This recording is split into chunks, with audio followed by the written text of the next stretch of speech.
In this guide, I'm going to show you how to fix 120Hz not showing on your PS5. This is Miguel from Just Pause, and before we get into this guide, make sure to like the video and subscribe to the channel with all notifications on for more content like this. It really does help out the channel and we'd greatly appreciate it. If you have any questions, just ask them down in the comment section below. I'm going to be doing my best to reply to every single comment down there.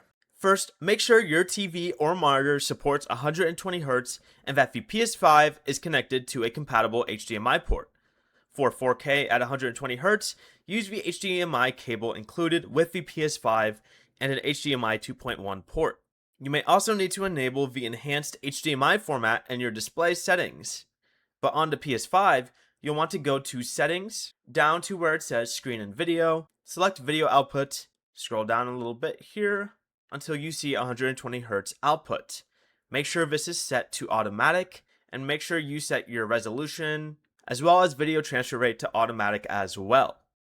Next, go back to settings and go down to where it says save data and game/app settings.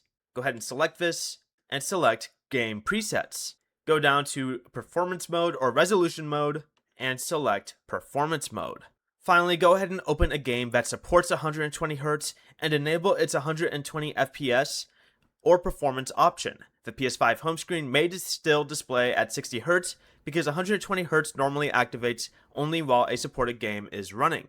Before you leave, remember to like the video and subscribe to the channel with all notifications on for more content like this. It really does help out the channel and we'd greatly appreciate it. And if you did have any questions, just ask them down in the comment section below.